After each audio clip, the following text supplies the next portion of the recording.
Greetings and welcome to day 10 of 40 Days of Wellbeing Concepts from my book, Balance is a Juggling Act.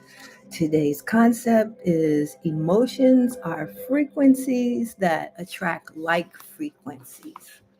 And this is important, especially today when we're being bombarded with so much stimuli in an attempt to push us to the edge.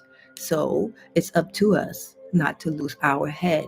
It's our responsibility to support ourselves. And real life, it's like a jungle out there. Sometimes it makes me wonder how I keep from going under. And so it's important to balance your emotions so that you are responding and not reacting. And that's why I'm doing this 40 days of well-being concepts right now at this time, because it is a time where we are going through so much and we all need to need some support, and we need to ground ourselves and pay more attention to how we respond versus how we react, and make sure it's something that's coming from us versus something that's not stimulated by others. So, for today, emotions are frequencies that attract like frequencies, just for an overview, because we always need a little bit of background. Emotions are vibrational frequencies, and they're literally a vibrational language. So when you feel an emotion, you're tuning into a specific frequency. And each emotion attracts experiences and feelings that resonate at a similar frequency. It's our being or our frequency that we're emitting that really matters. It's not what you do, um, it's your frequency. And so, and though there's some interplay there, but it's basically the frequency, and that frequency determines your thought, and thought precedes action, and emotions set the tone of that action. And so, just kind of as a visualization for this, see the emotional spectrum, which goes from at the top of the spectrum, bliss, at the bottom of it to powerlessness, to shame and despair, where you have really low energy, as a grand piano. So when you strike the key for joy, the corresponding string of the piano vibrates, and that creates a resonant sound. That vibration then stimulates other strings that are tuned to a harmonic of the note of joy that causes them to vibrate and produce sound as well. And again, this is called resonance. And similarly, when you experience a certain emotion, it resonates with your psyche, and that attracts other emotions and experiences that are harmonically aligned. And so when you emit a particular frequency emotion, you're naturally drawing in experiences, people, and circumstances that are going to match that vibration. For example, feelings of joy and gratitude that vibrate at higher frequencies are definitely going to attract positive and uplifting energies. And on the other side of that coin, because emotions have polarities, we live in a world of duality and polarities. Conversely, emotions like fear and anger resonate at lower frequencies, so they're going to draw those lower energies in. So, just like notes on the piano, some are high, some are low, and we get to experience the full spectrum of life because we are sentient beings here to feel. And one of the things that I'd like to share with you is the emotional scale. This is in the book. It talks about all of the basic emotions on the scale. The emotions on this side are the higher frequency emotions, so you see it spirals up. On the other side, lower frequency, I did that backwards. Lower frequency emotions, so that you can see that they're spiraling down on this side. And all of that is a reflection of what you would be experiencing in life as you work with higher energy or lower energy emotions. And they have the power behind your thoughts. So you're either going to have high potential thought or low potential thought. And environment plays a part in that as well, because when we experience emotions, we're also tuning in to specific frequencies that resonate with the energies that are around us. So we have the well-being concept for today, and we're also finishing out the first of the 4 sections of the book. Balance is a juggling act, with the 10th concept, and that is the section on awareness.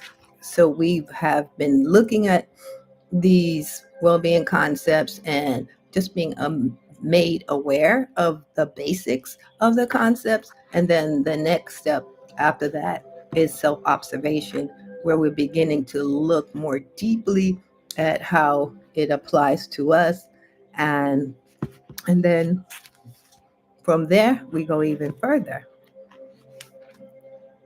to cultivation and application. So the reading for today is, it's emotions are frequencies that attract like frequencies. Our society focuses on neither well-being nor on curing imbalance. Rather, it highlights distress via the news and offers bandages for all forms of imbalance. The commercial pharmaceutical industry is a good example of this practice.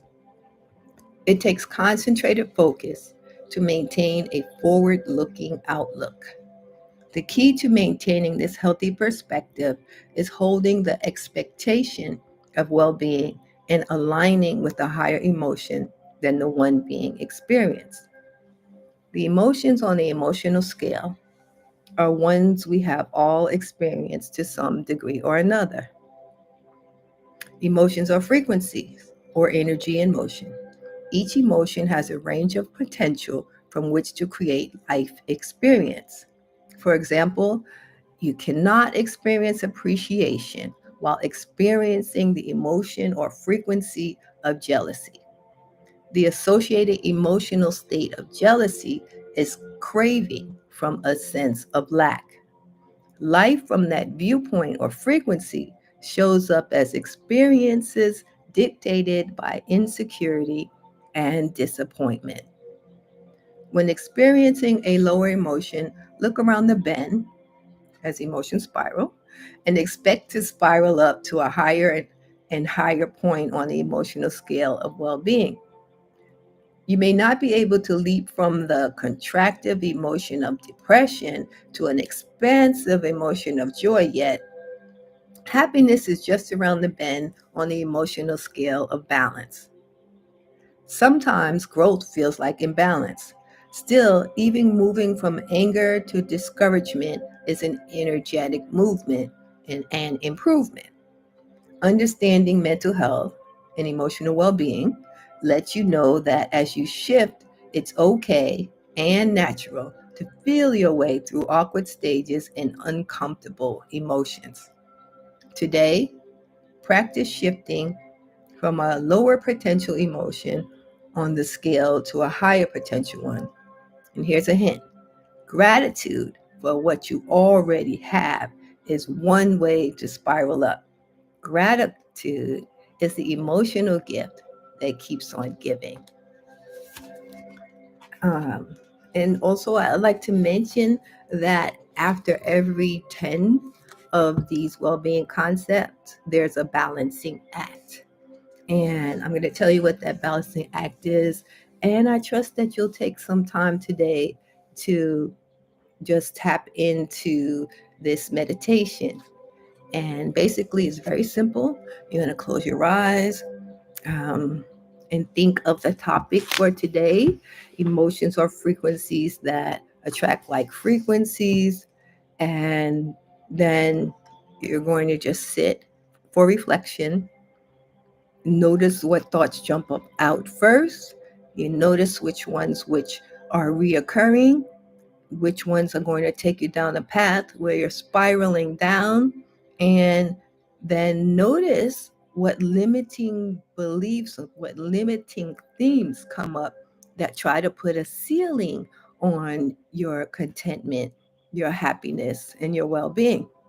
And so, the idea as we are in the observation phase is to just notice. Nothing to do right now, just notice what comes up.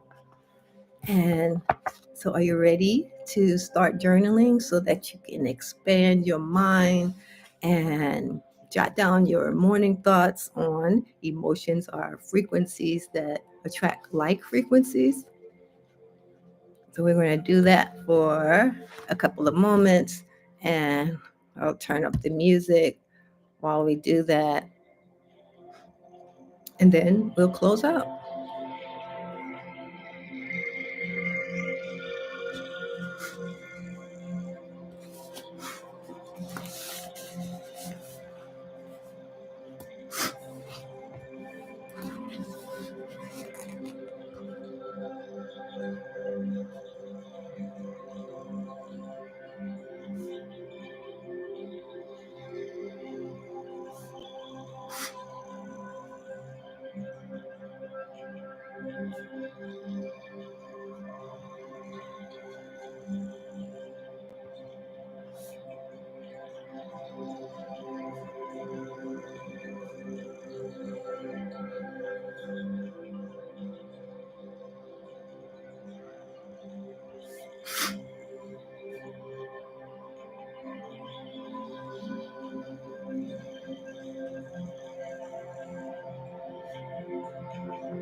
Mm.